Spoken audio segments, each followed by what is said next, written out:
Bagi teman-teman yang mau mengakses seluruh soal di channel ini, baik soal ganjil ataupun genap, atau materi sesuai dengan silabus OSN, teman-teman bisa klik join atau gabung menjadi member channel Kita Belajar dan pilih level yang teman-teman inginkan. Halo semuanya.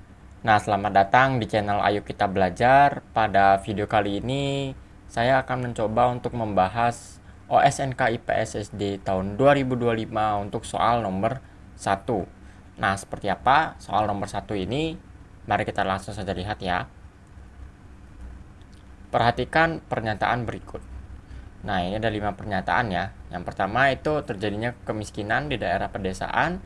Yang kedua, terbatasnya fasilitas pendidikan, kesehatan, dan lainnya di pedesaan. Yang ketiga, terbatasnya lapangan pekerjaan di pedesaan.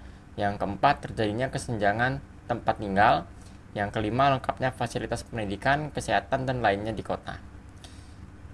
Terus ditanyakan pernyataan yang paling tepat untuk menggambarkan faktor pendorong urbanisasi.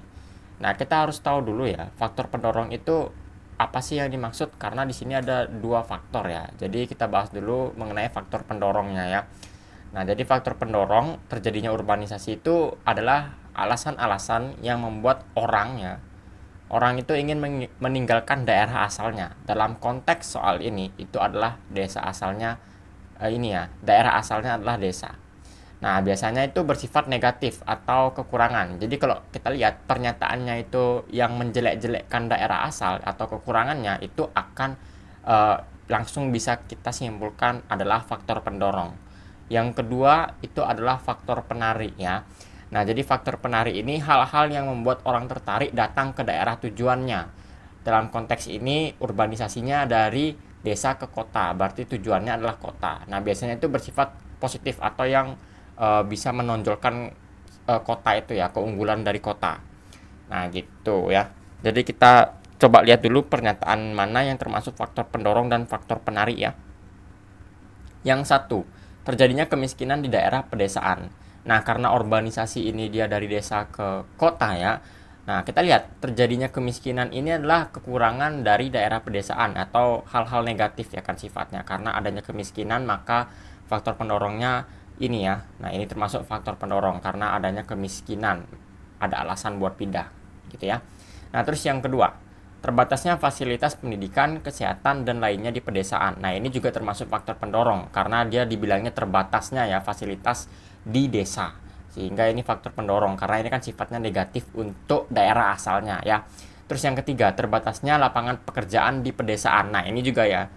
Ini termasuk ke faktor pendorong karena ada kata terbatasnya lapangan pekerjaan dan ada kata pedesaan ya.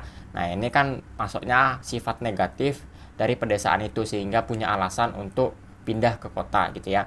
Nah, terus yang keempat, terjadinya kesenjangan tempat tinggal.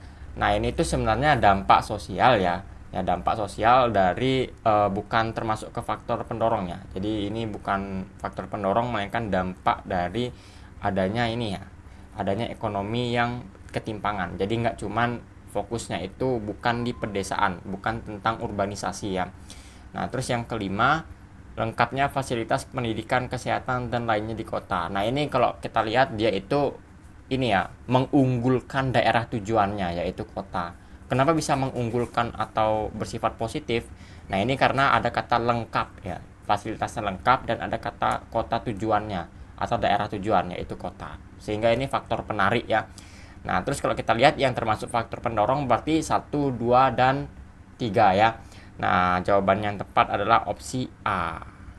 Mungkin sekian saja ya pembahasan soal yang pertama ini. Terima kasih banyak untuk kalian yang sudah menonton. Sampai jumpa di pembahasan soal selanjutnya. Dadah.